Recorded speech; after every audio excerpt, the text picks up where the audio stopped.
Jerry's World is brought to you by Less is More Events. Get Lime. Welcome to Cherry's World.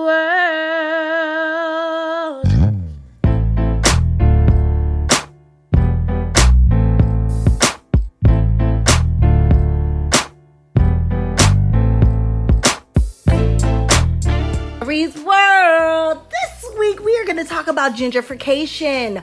Are you tired, my black and brown people, of Becky and Bob coming into your neighborhoods and controlling the comps? Well, we are going to talk to a man who is changing the narrative. He is buying back the block in Houston, Texas, in a neighborhood by the name of Fifth Ward. And not only is he buying back the block, but he's going to teach you how to buy back the block too. So without further ado, let's welcome Mr. Christopher Senegal. This is Cherry's World. Making Memories Sale Series. It's a sale that allows families and people in our communities in any city, state, or showtime to attend a series of events at a lower price than most, such as like the Trolls Live, Disney on Ice, the Universal Soul Circus, concerts, sports, and more. Contact Less is More Events at 202-930-3533.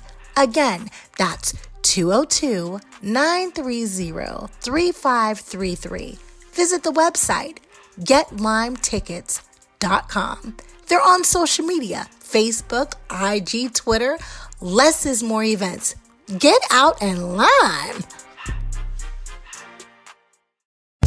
Hey, if you're listening to Cherry's World Podcast on Apple Podcasts and iTunes, please give us a 5-star. Let us know what you think. Leave us a review. I want to hear from you.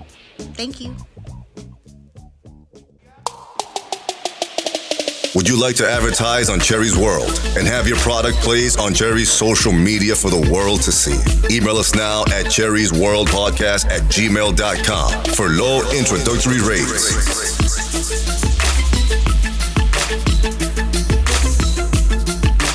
Cherry's World Podcast. Get heard.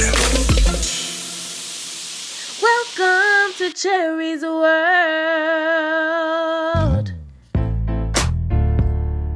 Thank you so much for being here. For me, this is important. Let me tell you a little bit about myself. I used to have a restaurant in Houston. Really? I'm in love with Houston. I feel like Okay. Houston is my second home. And we have a lot of listeners in Houston. Awesome. So Okay. when I was looking at your page, I was really excited about this. Oh, he's got cute dimples too. I was really excited. My daddy has dimples. Oh, Dimples brings out. I was really excited about all the stuff that you have going on with the making our hood new. yeah. Okay. Awesome. I mean, it's been a passion for a long time. So finally have it coming to fruition has been awesome. Can you tell me how that passion started? Yeah. So, okay. My background, I was like a typical like good kid, went to school, until high school. I had my son when I was actually 16, barely 16. So teenage dad, worked a lot, and then went to college on full academic scholarship. Got a civil engineering degree, got a good corporate job, and as soon as I hopped out of college and got into corporate America, I just felt like I was sold a dream. I was like, man, this is not what they tell you it's gonna be. It's like everybody says be a doctor, lawyer, engineer. I took engineer because it was the shortest path, right? Get out there, and it's just like, man, it's a lot of nepotism in the workplace. It's not really about how well you perform. You're just a pawn in the game, really. So for me, at that point, at 23, I decided I needed to focus on figuring something bigger and better out for life. And so real estate is what I kind of fell into because it just kept coming up over and over. It's like that's how a lot of first generation wealth is made, whether people are investors or they just own property in the right areas. And, over time, the value increases their net worth a lot. So that's what I did. I started flipping houses in 2008. And right at the last recession, ironically. So for me, this is like deja vu. It's a great time to get in and get deals. So I did that. Yeah. Yes. Yeah. So, I did that for like 5 years. And then about 2013, a lot of my friends or my coworkers were like, "How can I get in? What can I do?" And at this point, I'm knowing flipping houses is not what it's like on HGTV at all. So you lose a lot more money in a lot of deals. It takes a lot more time, a lot of property management. And, so for me, it kind of became frustrating. It's like, how can I have a bigger impact? What can I do? How can I include more people into it? And so, of course, we all know about the gentrification narrative about how our neighborhoods usually get converted over to other people's neighborhoods when we're not looking, for the most part, or they take advantage of people in our neighborhoods when they are in a position to control what's going on. I was kind of like, well, I know a lot of flippers that look like me. I know a lot of people that own a lot of rental property that look like me. I even know a few builders that look like me, but I haven't really seen any of them try to figure out how we can tackle what happens in our neighborhoods. Like, if we're all in real estate and we're all making money, why can we not figure out the solution to this problem? So it really became like a passion for me to try to figure it out. And so in 2013, I was actually able to do what's called creative financing, where I was able to buy a whole block of property with a grocery store and like 4 or 5 houses on it without using the bank. And what I did was I basically approached the owner, who actually inherited that property from his dad. And this guy was like 78, old Jewish guy in the historically Black neighborhood.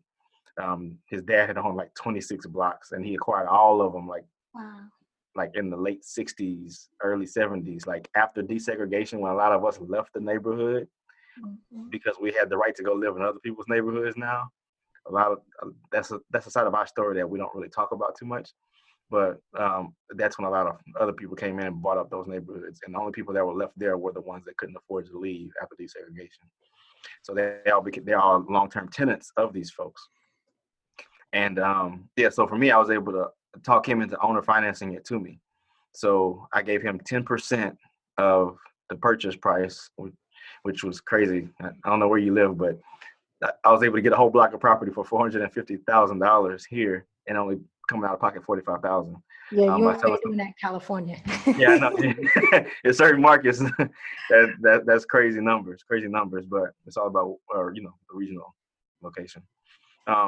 And so, at that point I realized, wait a minute, so it's actually possible for us to use other means besides waiting to save up enough money to be able and have good enough credit to go to a bank and ask them, for permission, basically, to buy stuff in our neighborhoods. And so that's when I really buckled down on it. And I didn't know what I was going to do with the property at that time. I just knew I wanted to have some type of impact. At first, I tried to revive the grocery store. That just wasn't going to work. What I learned about that is, we always talk about food deserts, or areas in our communities where there are no retail, there is no grocery, there's no restaurants that cook healthy food. And the reason for that is not so much because of just a prejudice thing or something like that. It comes down to numbers. Like, restaurants have very low profit margins, grocery stores have even lower profit margins. And if there is not the income in that community to support those businesses will not survive. They'll close up shop and they'll leave. That's why mine closed. It was off of Bissonnette. Really? Across the street from that Popeyes. So oh yeah. Make no money. Yeah, and that's the part we miss. I mean, it's good to do things for charity, but if it's going to be your livelihood or your family's livelihood, it has to be profitable.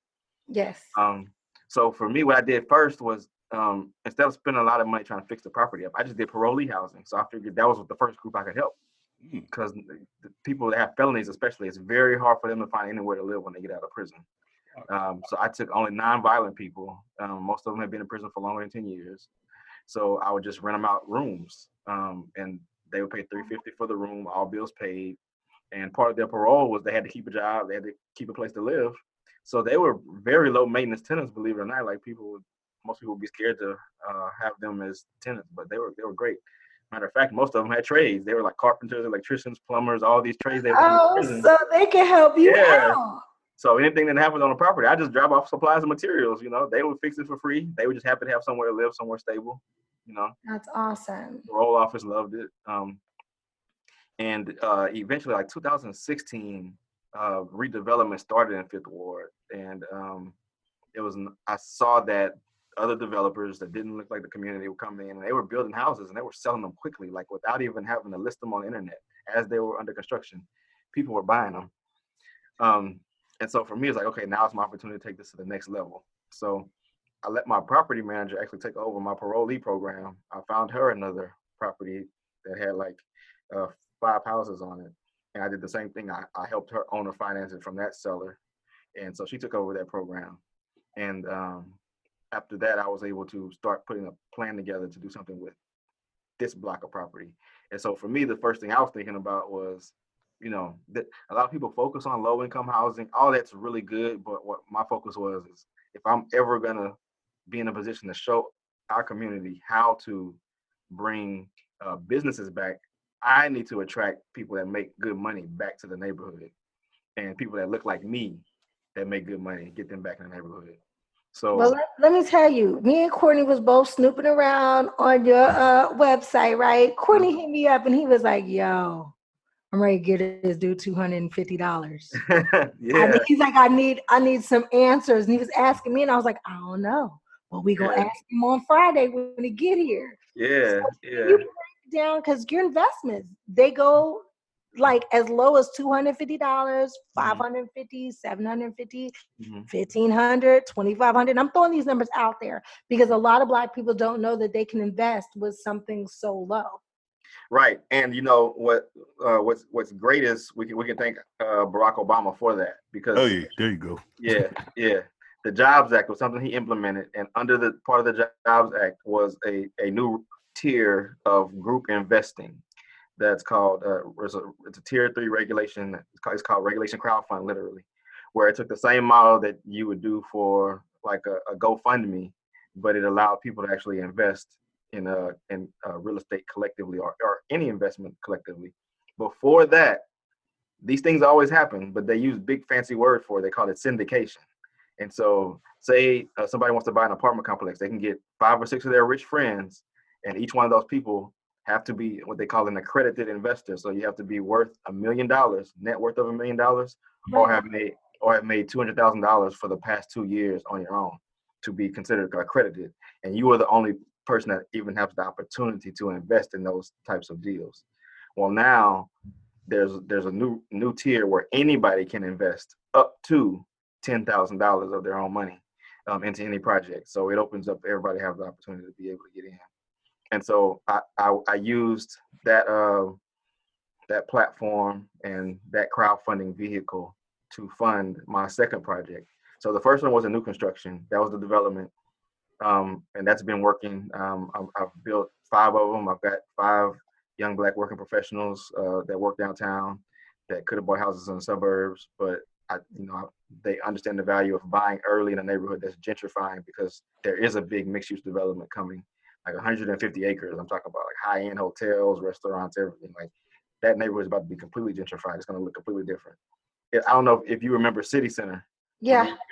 The same developer that built City Center is building a double the size in Fifth Ward, and it's less than a mile from where the project is. Is it still going to be able to be called Fifth Ward? Oh, they're gonna change the name. They're already calling it North Edo, East downtown, but the north end of. So they when they start renaming stuff, that's when it's real. Yes. Okay. So can you do me and Courtney a favor, and for everybody else in Houston who is listening, because I know y'all listening. Walk me through. If I give you $250, right? Because we can come up with $250. Everybody.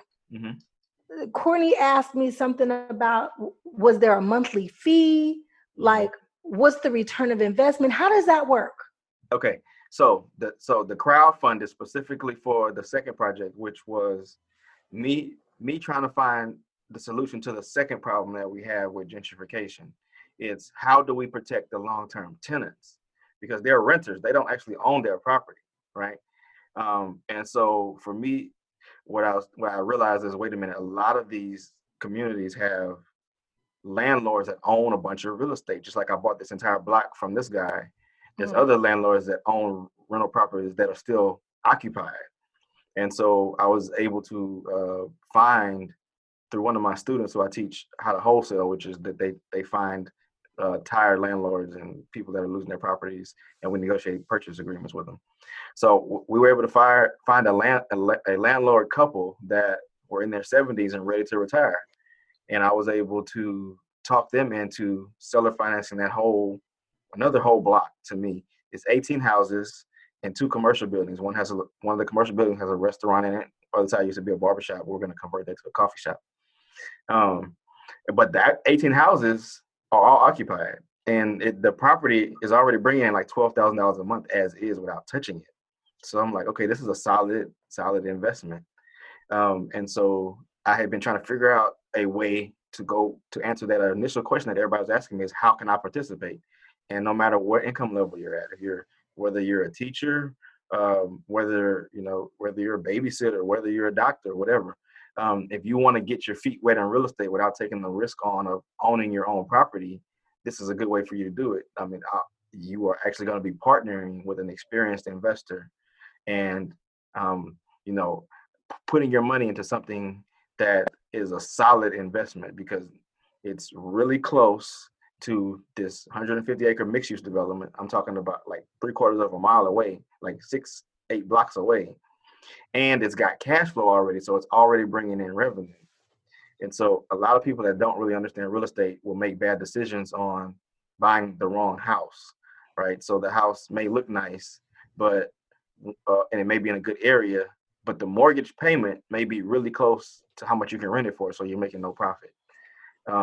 Or vice versa, they'll buy a house and not be able to get a tenant in it, or all kind of different things. Buy a house that needs a lot more work than they thought. So this is a safe way to get into real estate and understand it. So for $250, so I'm sorry. So let me break down the whole project. So I bought the property for $1.25 million from the sellers. The way I structured it with them is no bank involved again, but I had to give them 50% at closing. So $600,000 was paid at closing.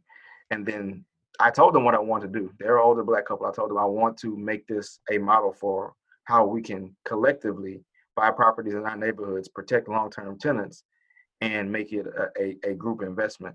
And so when they heard that, they bought in. So they were like, Chris, if you give us half at closing, we'll give you 2 years to pay us off. But the great part is, in those 2 years, I don't make any mortgage payments. So for 2 years, I get to take all that $12,000 a month.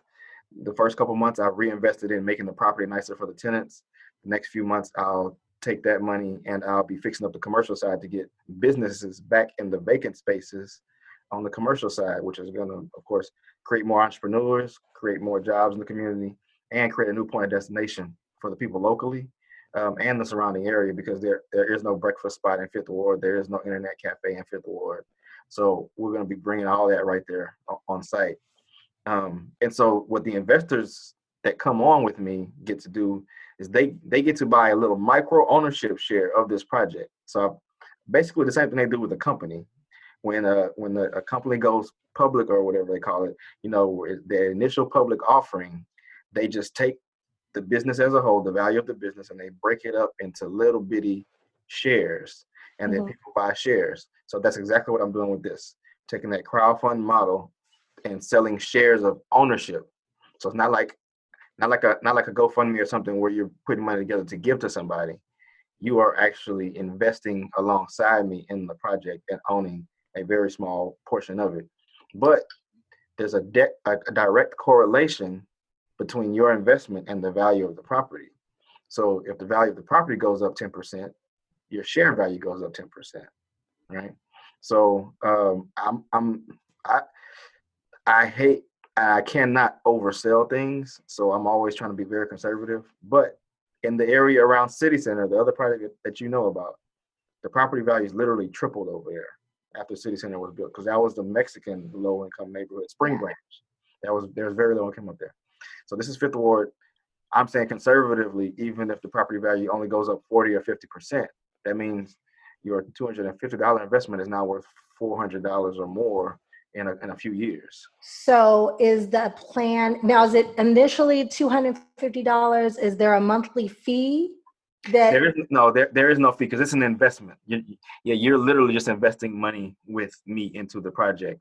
and the project is basically paying for itself because it already has cash flow. So there's no need to take any extra funds out of that. So is this going to be something where like 5 years from now you turn around, if it turns into like City Center where you sell it and then everybody gets their shares out of it? What is the long-term plan? Great question. Okay, so the income that comes along with it is I'm taking 40% of the net rent, which means after all the bills are paid at the end of the year, I'm taking 40%. I'm taking 40% of whatever's left, which is profit at the end of the year, and I'm dividing that up amongst all of the shareholders. So every shareholder is going to get a small check off of that. So that's like a dividend, the same thing you get with a stock. And that usually is going to be about 3 to 5%. And to correlate that to a rental property, if you own a house worth $100,000 and you're making, say, $300 a month in profit between the mortgage payment and the rent, that means in a year you've made $3,600 off of a $100,000 investment. So that's 3.6% interest. So with your dividend, you're going to get that same 3%, but on a micro level because you didn't buy a whole house. So it's like you're getting the same exact benefits and returns as owning rental property. On top of that, just like that rental house, if it's in a neighborhood where the value goes up, then your investment value goes up. So the share values will go up. And then once a year, after the campaign closes, I'm going to get the property appraised, and I'm going to give everybody an opportunity to evaluate whether they want to stay in the investment or they want to sell. So if you want to stay in it, then you'll know what your new share value is. You'll know that your investment has increased in what it's worth. Or if you want to sell, you can cash in. So if you bought the shares are $250 for the minimum investment, if they've gone up 10%, you can sell now at $275 and take a 10% profit and walk away. And then anybody else that missed the first round of investing can then invest, because after this first round closes, they'll only have an opportunity once a year to do that, and it'll be a small time window. So that's pretty much how it works. And I don't ever plan on getting rid of this portfolio of properties. This is a long-term play, but everybody will have the opportunity to buy more shares once a year or sell their shares and move on to something else if they want to. I've been taking notes. I don't want you to think I was like not paying you attention. I've been taking notes of everything you've been saying. So I'm going to go back to what you said. So you say you started investing in 2008, right? 2008, Did you get not caught up in it? I don't know how, I'm not politically correct, but did you take advantage of or get caught up in, or however you want to look at it, the reverse mortgage scheme that was going on in 2008? I don't know. No, you know what? I was not a part of that. I know a lot of people that did get literally caught up in it. When they were not verifying any documents and people were forging their information to get big loans against property. Yeah, so they basically what they were doing is they would take any house as long as you had decent credit, and they would have an appraiser inflate the value of the house more than what it really was worth, and then they would take it to the bank. And then the bank would give them a loan against that inflated fake value of the property. And then the bank would give them a loan because the bank liked the fact that they were loaning out more money because they're getting more interest, right? And they're getting they're getting more fees on the front end for originating all of these loans. And so people were pocketing all that money, and it got to the point to where that sounds dumb. It was dumb, and that's why a few people that were smart and savvy in banking got really rich during that crash, because they knew when everybody's talking about the junk mortgages, that's what they were referring to, because it gets pretty deep. So the bank would loan them the money, and then the bank knew it was high risk, so the bank didn't want to keep that mortgage on their books for 30 years. They're like, this person's probably going to default next year, 2 years, foreclose, whatever. So what we're going to take all of our mortgages, and we're going to go to these big investment banks like Lehman Brothers, and we're going to tell them, hey, we got 100 mortgages right now. It's bringing in, let's say it's bringing in $80,000 a year in just interest payments. It's going to be higher than that, really. But the total investment for them could be millions, basically, but it's high risk. And so they sold all that stuff to Lehman Brothers now. So the bank has washed their hands of it. Now these investment banks like Lehman Brothers own all that stuff. And then guess what starts happening? people start defaulting. So that's what really triggered the whole mortgage crisis. Yeah. Do you believe in using your own money or using other people's money, as far as banks and? Yeah, well, I mean, I would not have been able to do the things I did right now if I waited till I had saved up enough money or if I had done enough with my own deals to do it. So leveraging other people's money is definitely the way to go. But I mean, you can't do it if you don't know what you're doing, because you are gambling with somebody else's money. I mean, anybody that lends you money wants to know three things. They want to know: am I gonna get my money back? How long is it gonna take me to get my money back? And how much am I gonna make off of my money being with you? So, as long as you can answer those three questions and you can show them that you have a credible track record, then yeah, I would say definitely find people that have money sitting on the sideline, don't know what to do with it, and then use it to your benefit. And I always tell people too, like, success in anything and not just real estate, it requires three components. One is you got to have the knowledge, one is you got to have the opportunity, and one is you got to have the money. You don't have to have all three. Mm-hmm. So if you can go out and find a house and it looks like it's going to be a good deal, but you don't have the knowledge or the money, you can go find the contractor, you can go find the investor that'll, charge you a fee to be your mentor, to walk you through the deal. And then once you have that knowledge person, either a contractor or that investment mentor, then you can go to somebody who's got the money and they'll say, okay, it's not just you. You got somebody on your team that knows what they're doing and you've got a good deal. And it's a lot easier for you to get other people's money that way. I was going to follow. I got a follow up to the follow up. I was listening to you and Cherry talk about the restaurants and how it suffers, and so a lot of people, smart people, believe in taking other people's money instead of spending their own. So I got a two-part question. The question I have is, when you had brought in, I'm not politically correct. You brought in not criminals, but the people that just got out of jail. You housed them. Parolees. You had parolees. Did the government give you money for that? And the second part is, as far as you and Cherry, when y'all had the restaurants, I found this. I'm not politically correct, but the Arabs in our neighborhood. I'm from Chicago. Yeah, the Arabs. Yeah. This is what they do, right? So they get the Section 8 money. They get the link cards, right? So they this guy, he owns a seafood restaurant, right? So what he does is he says, we take link. We're like, how you take link for crab and stuff like that? So he sells the food cold, raw, but he charges you to cook it.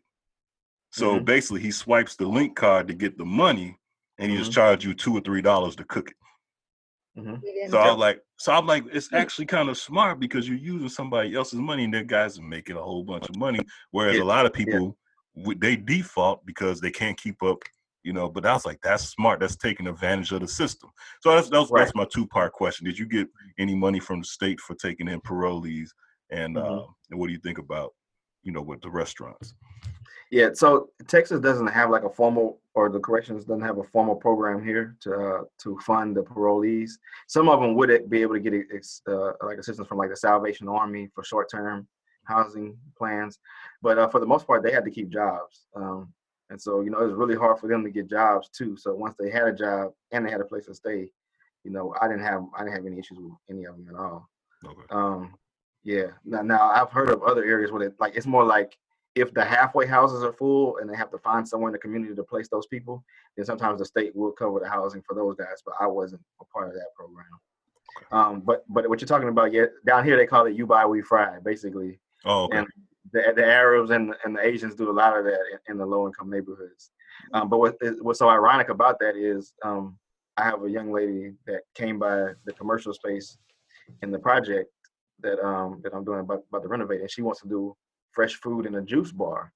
And so I was actually explaining that model to her. I was like, you come into these neighborhoods, a lot of people won't be able to buy a $7 smoothie. Right. They don't fix income. I was like, but if you can figure out where you can sell them fresh fruit, they can use their cars for that, and then you blend it afterwards, then that's a way probably for you to be able to survive in a neighborhood like this, because she really wanted to come to a low income neighborhood and provide them healthy food options. And they would. The projects behind us used to come and ask me, like, could they buy a tomato? Yeah. I'm like, I don't sell a tomato. They were like, can we buy lettuce? Because it was a food desert. Yeah. There was nothing they could get there. And I started just giving stuff away. And then I realized I can't keep giving y'all my, Yeah. Yeah. so they could go make dinner, but they send their kids in. Tell my mama said, can I buy a tomato? Mm-hmm. No, baby, take the tomato. Like, how do you tell a little kid they can't have a tomato? Yeah, it's tough. It's tough. Yeah, and that model works. But it works better if you have like the assembly line, the cafeteria style line, where they can get the raw stuff. Yes. But when you have sit down restaurants, you can't really do that. Right. No, not at all. But that's I what was you like, had though, Cherry, right? You had the it was a cafeteria. soul food spot. Yeah. Was it It was a cafeteria straight, style or? no, it was a restaurant. Oh, Sit down okay. for your food. That's why we closed. We ain't make no money. I was feeding kids and giving away tomatoes and Wow. It's a tough business. People don't realize that. I think we gravitate towards what we hear everybody else talking about as far as good businesses to start with, right? So it's either you're gonna sell some clothes, you're gonna have like be a beautician or a salon, or you're gonna have a restaurant. Those are the low hanging fruit that we hear about over and over. But most restaurants you're lucky if you have a 10% profit margin consistently. especially the first year. But I'm not a good restaurant owner, and I thought that I was going to come in and give low price meals for people. Mm-hmm. But then when you realize that sometimes when I have that hot dog $1 day, that's the only meal that those kids are going to get that day. Yeah. So when you start to see these same kids over and over again coming in to get their hot dog, you end up sliding them some chicken and some macaroni and cheese. And some you know what I'm saying? Yeah. What do? You feed them. It's tough. I'm not a good business owner. Yeah. I mean, it becomes a charitable organization at that point, you know. Yes. So it turns into a passion project. Basically, it's no longer like a profitable business. Yeah, I couldn't afford to feed the whole neighborhood. Yeah. Unfortunately, and that's why it's important for us to bring the higher income people back, you know, because if they're there, then there can be neighborhood organizations that pitch in to help feed the kids in the neighborhood, you know. In the gentrified neighborhoods, all the people that look in don't look like us, so they don't care about the poor people in the neighborhood. But if we actually start repopulating our historically Black neighborhoods with the people with the high incomes, it's a lot easier for us to facilitate taking care of that group, you know. So I have a nonprofit that I started, and the focus of that nonprofit is specifically to take people that are on their first conviction for selling drugs, and teaching them that what they are learning is actually how to run a business. They just have an illegal product, right? Right. In our neighborhoods, that's the only capitalism that we're really exposed to. That's the only real business where you got to learn, okay, I got to find a source of a high quality product. I got to figure out how I'm going to differentiate myself from everybody else. I got to figure out how I'm going to take over a market share, AKA my corner. Right. I got to figure out how I'm going to retain clients, how I'm going to get clients first, which is marketing. Right. How I'm going to retain clients after that, how I'm going to get my bulk product and break it down to the retail level, sell to individual. That's supply chain. Oh, that's a business. Yeah, exactly. And I'm glad you're going, because that's where I was going. Because see, I see a lot of restaurants in the local neighborhoods and stuff like that. And you hear these stories about, like you said, restaurants, they have a hard, you know, you might make a 10% profit or whatever like that. The underground market, they can afford to take the risk of not, whereas a normal business owner who just took a loan out, they can't take that risk. I think a lot of like a car washes and all this stuff is being funded by it's washing money. Exactly. A lot of them do, and it's not nothing that we have. Like, it's no need to take it out because that's every community. Like the biggest mobs and mafias weren't Black people; they were Italians and and Russians and stuff like that in the big cities. So yeah, that's what they were doing. Right. But yeah, that's the only way they could clean. They could clean that money. They have to go through businesses that are cash heavy and just keep flooding that with currency, with real dollars, and making it like it's transactions. And so yeah, a business that's only making 8 to 10% profit, a year. Even if you're a restaurant bringing in $1 million a year, but you're making 8% profit, that's $80,000. That's a one household type of income. Right. And some of those are trying to feed 2 or 3 households, So yeah, they of course they're gonna go take the illegal money. Somebody's gonna come offer them an extra $100,000 just to flush some money through there. Yeah, let's stay off of that. I don't think we need to go there. Yeah. Let me ask. I want to stay on. Yeah, I know, but I know you didn't think you were going to be coming on here talking about washing money. No, and stuff. but no. I mean, it's a really a part of it because I mean that's part of my passion too for the neighborhood because it's like that's all we're exposed to and we feel like that's the only way of life. But by educating and exposing people to the other alternatives that we have that other communities already replicate and do, it can help us get out of that mindset. That's how we have to move to survive. So. I just don't want to come across as I'm saying that every local hair salon, every local barbershop is funded by drug money. Most of them are, but not. I don't want to come across as saying all of them are. I would say from especially in Houston, it's probably 20 or 30% where like they've been staying open a long time and there's no foot traffic going in, nobody supporting that business. There's something else that's supplying the electricity bill, Yeah, we probably stay away from that. Sorry, Cherry. I didn't mean No, it's okay. I have a question because I got people actually texting me right now. I've been talking about you all week. I'm sorry. Okay. Oh, I love it. I reached out to people in Houston and was like, yo, this is going to be a show that you really need to listen to. One of my friends just hit me up and he asked me, because I told him that you're on right now. I was like, I'm talking to him right now. I don't have the answers yet to tell you. Yeah. He was like, how long is this investment opportunity available? And I said, probably till he reaches his cap, but I don't know what that is. Well, actually, so as of today, the campaign closes in like 27 days from now. Ooh. So I've been running it since November. Okay. Yeah. And I have a little over about 570 people who've invested so far. And collectively, we've raised about $355,000, which is pretty cool to say. You got people putting as little as $250, and we're able to, move the neighborhood or move the culture that much forward by showing how we can buy a whole block just by people putting money in. That's beautiful. Mm-hmm. It really is. So you put $250 in. This year, you might get back $15 at the end of the year. Mm-hmm. It ain't gonna be nothing big, but next year you might get back $35. Right, and you imagine if you sit $250 in the bank account and a savings account for a year, you may get what 20 cents. Yeah, you're not gonna get anything. Yeah, you won't get much of anything. So it's way better than that. And the goal is for everybody to be able to invest in future projects too. So you put $250 in this first one, you see how it goes. I'm having another project next year. You can invest more in that. And eventually it accumulates into something substantial. It's no different than buying like a little bit of stock every month or something like that. What do you see happening to the real estate market within the next 6 months? Here in Houston, okay, yeah, let me start off by saying every area of the nation is completely different.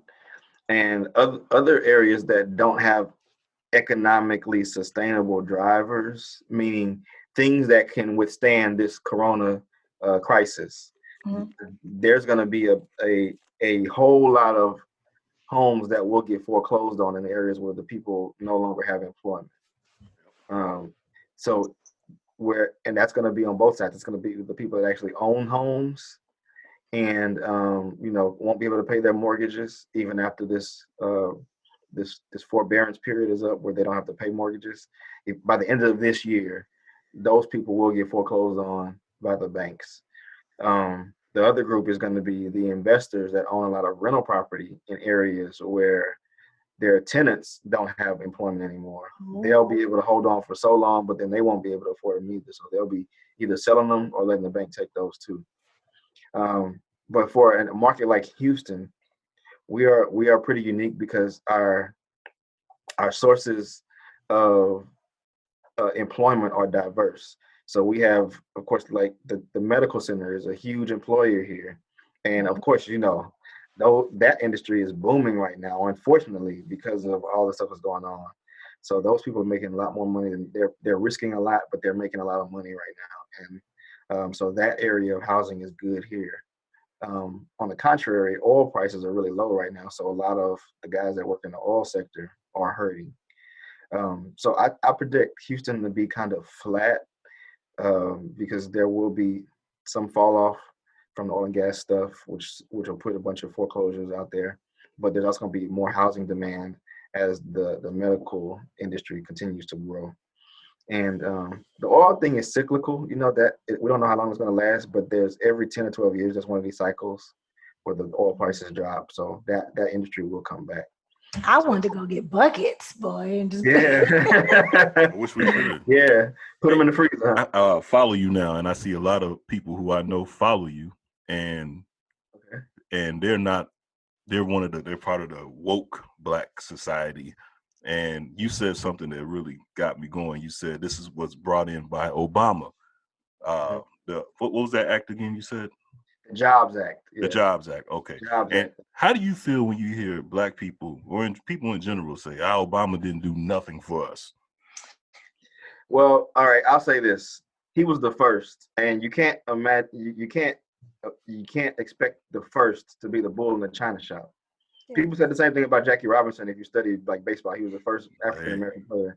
But he came in, he played his role.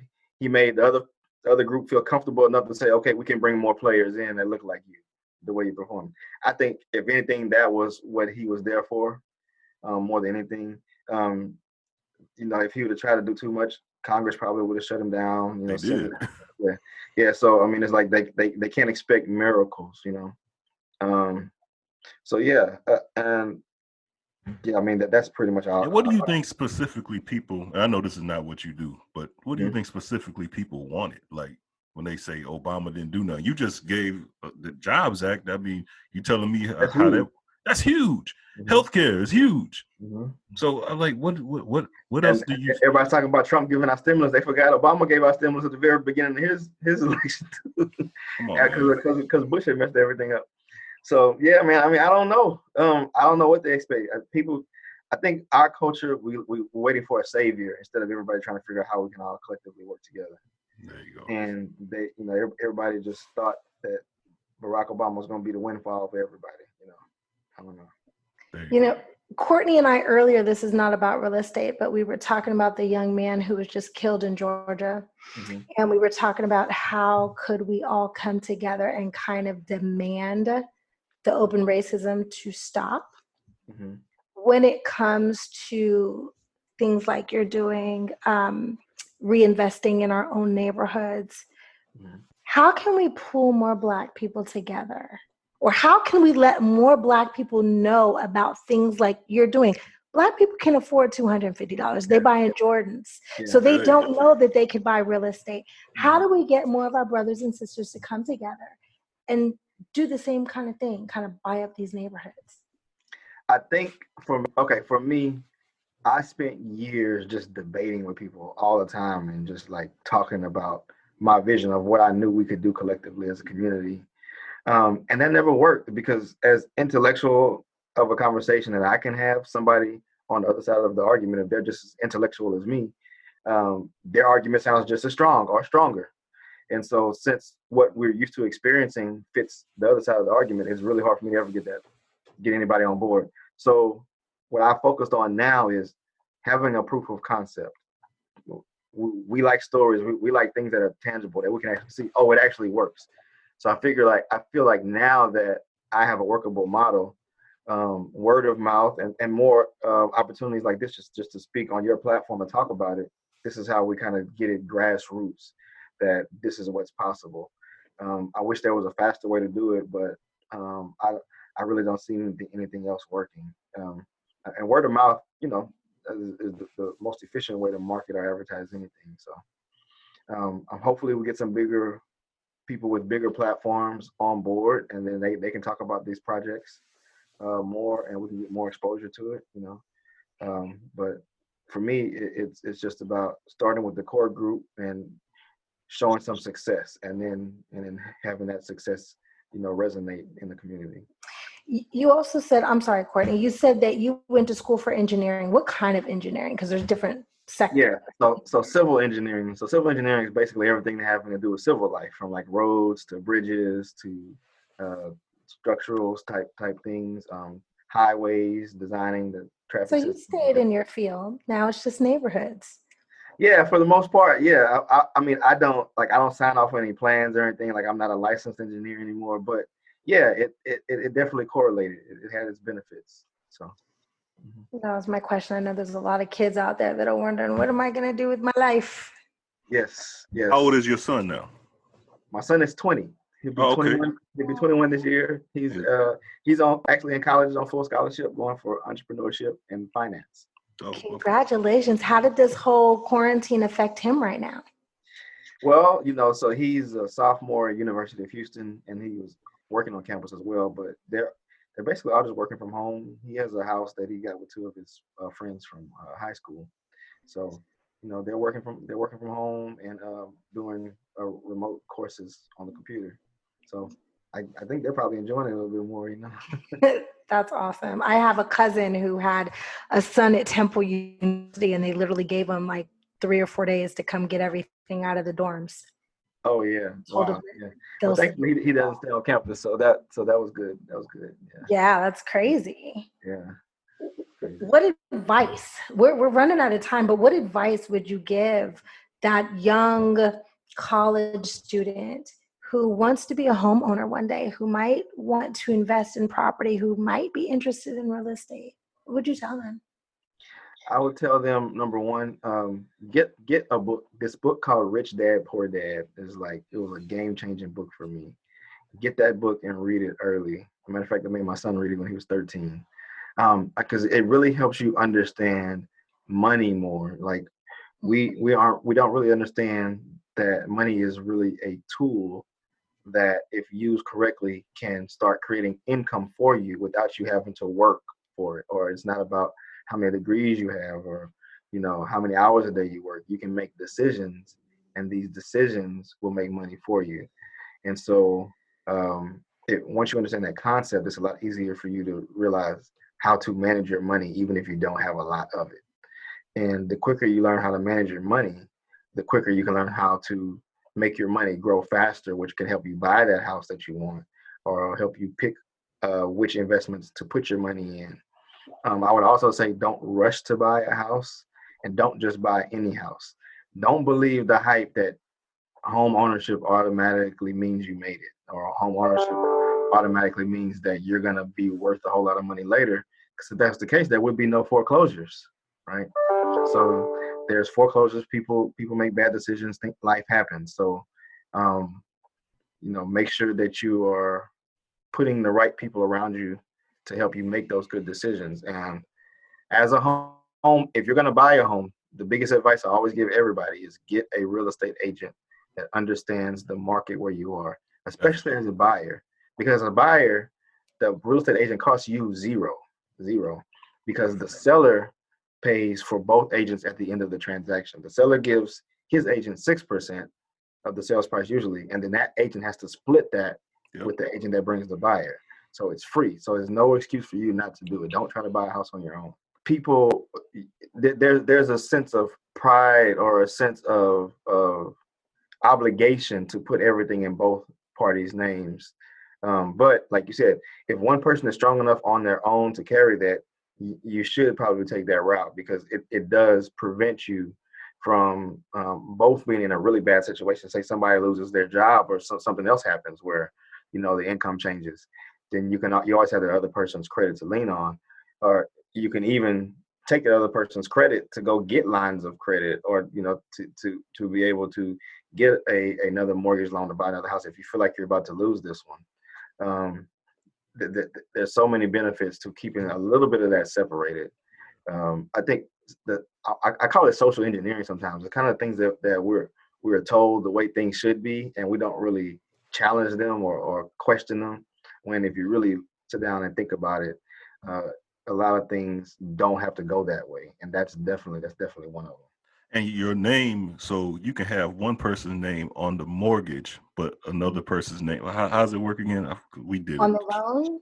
Yeah, one person's name on the loan, and then another On person the deed. on the deed. Yeah. So the deed is separate. So you can add several people to the deed, but the person whose name the loan is in, they're the guarantor for the loan. So if anything happens to the house, the bank is going after that person. Yeah, so you definitely get, and you can also put companies at having ownership in the house too. I think you can deed the house over to a company. So there's several ways to do that. Yeah, and overbuying too. Like don't buy just because the mortgage lender tells you that he's going to approve you for that much. That's capping out what they say that they believe you can afford monthly. So try to live comfortably below that somewhere. Live a little bit further out.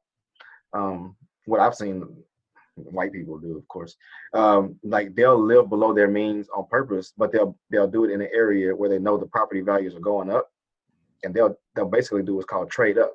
So you buy, so you could buy a house where, say you were approved for 250,000, but you decide to go buy a house for 150, but it's in a neighborhood where in 2 or 3 years that house will be worth 200. Right. So now in 3 years, when you sell that house, you're getting a check for $50,000 at closing that you can use to go use as a down payment on the next house. Right. And you do that 2 or 3 times. Now you've got extra $200,000 in equity just from buying below your means in areas where the values are going up and just repeating the process. You do that enough times, you can write a check for your dream house cash in 20 years. Yeah, they do. And they put down bigger down payments than we right. Mm-hmm. Yeah, I think that's like one of the biggest misconceptions that we have in our community. A lot of people make that mistake. They get their house, but they get in a house, in a city or community where the value is going down instead of going up, and they end up house not worth nothing. So. Yeah, and that's a whole sermon right there. And that's what I'm preaching right now for my project in Fifth Ward, is because this area is gentrifying. Like the neighborhoods that we call the hood, when you start seeing Becky walking her dog, it ain't the hood no more. Everything just hasn't changed yet. And the time to buy is when you see Becky walking her dog, but it still looks kind of bad because the value is going to increase greatly over the next few years as all that gets cleaned up. Can we use that as a quote? Can we use that as a quote from you? When Becky is walking her dog, that's when you buy. That's when you buy. Okay, cool. That's when you buy. It's gonna make a nice meme for the Instagram. Yeah. The same thing is happening in South Central right now. Yeah. We knew that it was happening when they started getting Starbucks. We were like, Starbucks is coming to the hood. Something is going on. Right. They know it's true. That is definitely true. That is so crazy. Is there anything else, Mr. Senegal, that you want us to know? Wow. I want us to know that collectively we can do things far greater than what we're exposed to right now. So there was a movie that just came out called The Banker, and the storyline of The Banker was two brothers went into a white bank and kind of figured out how to buy the banks and work behind the scenes and take that money and invest it or lend it to people in our community. And eventually it caught up to them and they got shut down. But I wish they would have told a story about the former slaves who actually started banks and had thriving banks like in the late 1800s and early 1900s, because that's a story that's more powerful to us. It's not about us figuring out how to be sneaky and go into somebody else's institution. What about the people who were actually slaves and they were able to build banking systems? Like if we knew those types of stories more, we would not feel like we are victims all the time and that we're not capable of doing anything, because we really are. We've done it before, and we can do it again. It's great that you mentioned a Black-owned bank, because there is a Black-owned bank in Houston. Mm-hmm. Am I correct? Right. Have you ever dealt with them when it came to home loans or business loans or anything like that? I just want to know like what the process is like at a Black-owned bank versus. So I haven't had any personal loans with them, but I do know people that do have loans. Yeah, they're great to work with. I mean, it's a small community bank. They're heavily invested in especially the Third Ward area, which is where they're headquartered at. And so it's great to support local banks, because I mean you get the same perks as you do from going to a big bank.